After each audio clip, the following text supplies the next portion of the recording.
Let's get right into it. Number 10. The Pastry War. In 1838, Remontel, a French pastry chef, owned a bakery in Tacubaya, Mexico. One night, Mexican officers trashed his shop and ate all his pastries without paying. Most people would file a complaint and move on.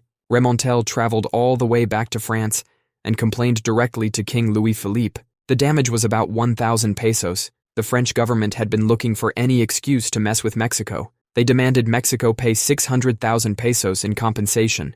They inflated a pastry shop's damage claim by 600 times. That's like someone denting your car and demanding a private island. Mexico understandably told France to go pound sand. France responded by sending warships to blockade Mexico's entire Gulf Coast. They captured the port of Veracruz, Mexico's most important harbor. A complaint about stolen pastries turned into a full-blown naval invasion. The French bombarded a Mexican fortress, causing their gunpowder magazine to explode. The explosion was so big, it took out one of the fort commander's legs. He survived and went on to become a national hero. His name was Antonio Lopez de Santa Anna, the same guy from the Alamo. The war finally ended when Britain stepped in to negotiate peace. Mexico agreed to pay the 600,000 pesos. Number 9. The war started by a pickled ear. Imagine getting your ear chopped off, pickling it in a jar, and then starting a war with it 8 years later. That's exactly what happened in 1739, when Britain went to war with Spain. It all started with Captain Robert Jenkins, a British merchant sailor. He was doing some smuggling on the side, which was pretty common back then. One day in 1731, his ship gets stopped by the Spanish Coast Guard. The Spanish commander cuts off Jenkins's ear and tells him, "Go and tell your king that I will do the same to him if he dares to do the same." But Jenkins doesn't immediately run home crying about his ear. He pickles it in a jar and keeps sailing around for 8 more years. Then in 1739, British politicians who want a war with Spain hear about this ear incident. They ask Jenkins to show up to Parliament with his pickled ear. Jenkins shows up to Parliament, pulls out his jar, and suddenly everyone's super angry about something that happened 8 years ago. The British public goes nuts. Newspapers start printing stories about Spanish atrocities. Some historians think Jenkins might have lost his ear in a bar fight, or that he still had both ears and was just showing everyone a random pickled ear he bought somewhere. We'll never know for sure because no one thought to check if Jenkins was actually missing an ear. The war itself was a mess. Britain tried to attack Spanish colonies in the Caribbean, but mostly failed. Thousands of sailors died from disease rather than fighting, and after a few years, everyone forgot about Jenkins and his ear because a bigger war started in Europe. Number 8. The Swedish-Russian War of 1788. King Gustav III of Sweden was losing his grip on power in 1788. His people were unhappy. His leadership was being questioned, and he needed a distraction. So he decided to start a war with Russia using a false flag operation. He got costume designers from the Swedish Royal Opera to make fake Russian uniforms. It's like getting Broadway costume makers to help you fake an alien invasion. Gustav dressed up Swedish soldiers in these fake Russian uniforms and had them attack a Swedish border post at Pumala, in modern-day Finland. It's like keying your own car and then blaming your neighbors. No one actually got hurt during this fake attack. It was basically just really expensive cosplay with a side of treason. Gustav sold it perfectly. He went to the Swedish parliament, acting outraged, saying the Russians had attacked. Everyone bought it. The parliament gave Gustav permission to go to war. This war was his way of getting people to rally behind him. In times of war, people tend to support their leader. It's like how everyone becomes a football expert during the World Cup. It worked exactly as Gustav planned. He got his war, he got more power, and he got everyone to stop questioning his leadership. The war ended in a stalemate 3 years later, but Gustav had already achieved what he wanted. He turned international politics into dinner theater, complete with costume changes. Number 7. The Winter War. Stalin wanted Finland. Finland said no, so Stalin shelled his own troops and blamed Finland. On November 26, 1939, the Soviets reported that Finnish artillery attacked their border guards near a village called Mainila. They claimed 4 soldiers died and 9 were wounded, but Finland didn't do it. Finland had moved all their artillery out of range days before.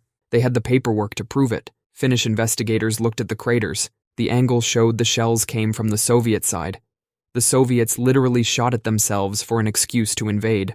4 days later, they invaded. They thought it would be easy. The Soviet army was huge. They had more tanks than Finland had soldiers. But the Finns knew their terrain and they were really good at skiing. Finnish soldiers in white camouflage would ski through the forests, hit Soviet columns, and disappear like ghosts. One Finnish sniper, Simo Heiha, racked up 505 confirmed kills in less than 100 days. He did this without a scope, in negative 40-degree weather, while Soviet counter-snipers hunted him.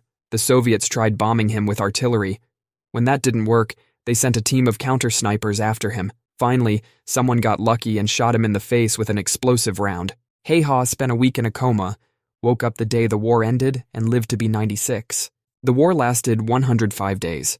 The Soviets lost about 150,000 men, while Finland lost about 25,000. Finland had to give up some territory to make peace, but they kept their independence. Number 6. The Mukden Incident. It was a quiet night in 1931. Someone planted a tiny bomb near a railway in Manchuria. This bomb was so small it barely damaged the track. A train rode right over that spot just 10 minutes later, completely fine. But this tiny explosion would be used as an excuse for one of the biggest land grabs in history. The people who planted the bomb were from the same country that would use it as an excuse to invade. Imagine breaking your own window, then using that as an excuse to take over your neighbor's house. That's basically what happened here, but on a much bigger scale. The Japanese army blamed Chinese dissidents for the explosion. They didn't even try to make it look convincing.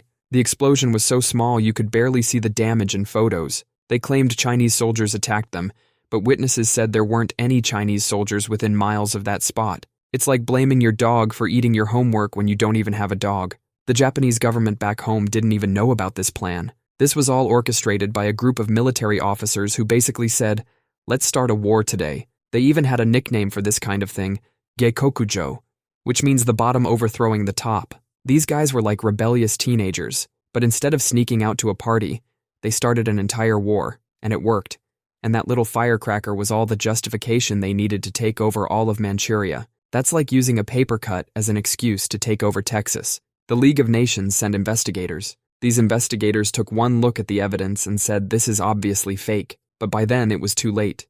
The Japanese army had already moved in. Number 5. The Franco-Prussian War. Imagine starting a war by editing a text message. That's basically what Otto von Bismarck did in 1870. France and Prussia weren't exactly besties at the time. They were like two popular kids at school, each trying to be the biggest deal in Europe. Then comes this whole drama about who gets to be king of Spain. The Spanish offered the job to a German prince. France was not happy about this.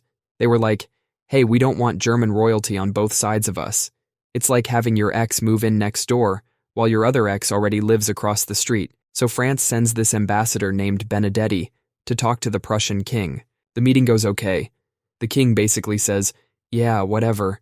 We won't put our guy on the Spanish throne." The king sends a telegram to Bismarck about this meeting. It's a pretty boring telegram, just describing what happened. But Bismarck sees an opportunity. He's like that friend who starts drama in the group chat by twisting everyone's words. He takes this perfectly normal diplomatic message and edits it, but he doesn't add anything new. He just removes parts. It's like if someone took your text saying, "I don't hate you, you're actually pretty cool," and just kept the "I hate you" part. The edited version made it sound like the French ambassador and the Prussian king had basically insulted each other. Bismarck makes sure this edited version gets published in all the newspapers. The French read this and absolutely lose it. They're like, "Oh no, they didn't." Their newspapers start printing angry headlines.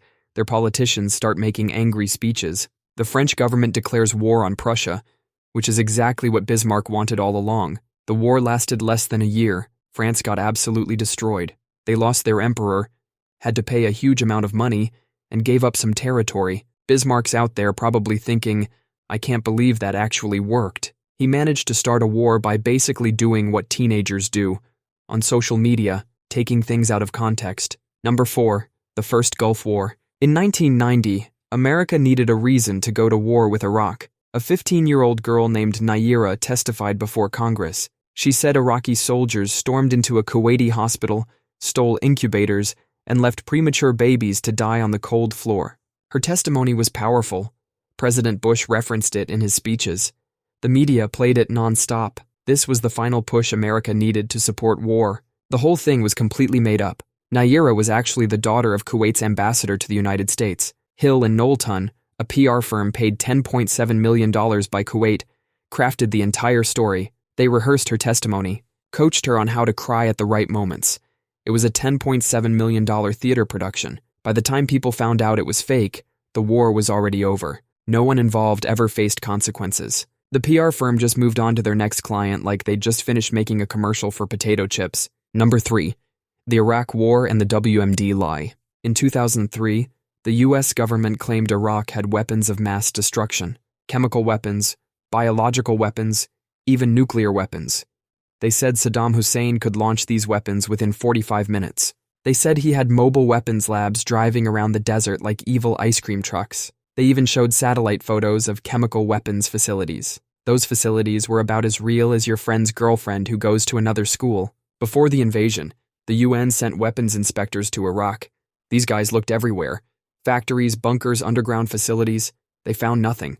But the decision to invade had already been made. The intelligence wasn't being gathered to find the truth. It was being twisted to support a conclusion that had already been reached, like a cop who decided you were guilty first, then went looking for evidence. The smoking gun, they said, could come in the form of a mushroom cloud. After the invasion, teams of experts searched Iraq from top to bottom. They looked under every rock, in every bunker, behind every sand dune. They found some old rusty chemical shells from the 1980s. The whole thing would be funny if it hadn't led to a war that cost hundreds of thousands of lives and trillions of dollars. Sometimes the most dangerous weapon isn't a bomb or a missile, it's a lie told with absolute certainty. Number 2.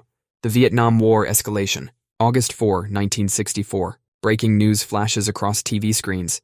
North Vietnamese boats have attacked U.S. ships. The president asks Congress for permission to strike back. Everyone's blood is boiling. But that second attack never happened. On August 2nd, there was an actual attack on a U.S. ship called the USS Maddox. But on August 4th, in the middle of a stormy night, radar operators thought they saw something. The ships fired at what they thought were enemy boats. They fired at shadows. They fired at waves. They fired at their own propeller noise bouncing off the water. The sailors themselves weren't sure what happened.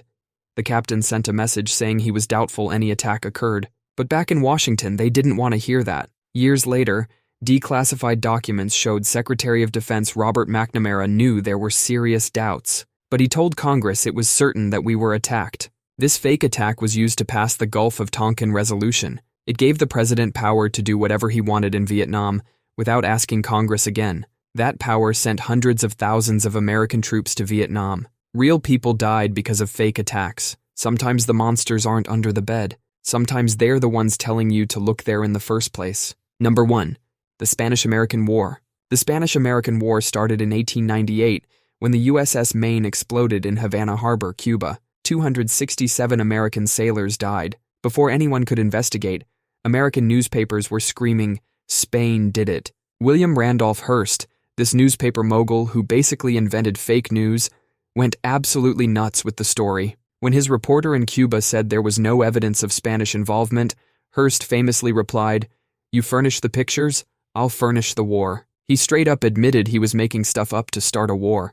The slogan, "Remember the Maine, to hell with Spain," spread across America. Americans were ready to fight Spain over an explosion that probably wasn't even Spain's fault. Later investigations showed the explosion likely came from inside the ship, probably from a coal bunker fire that set off the ammunition storage. By the time anyone figured this out, America had already taken Puerto Rico, Guam, and the Philippines from Spain. America became an empire because of fake news. The real cause of the explosion is still debated today. Some think it was an accident. Others blame Cuban rebels trying to drag America into their fight. But almost nobody thinks Spain did it anymore. That's all for today.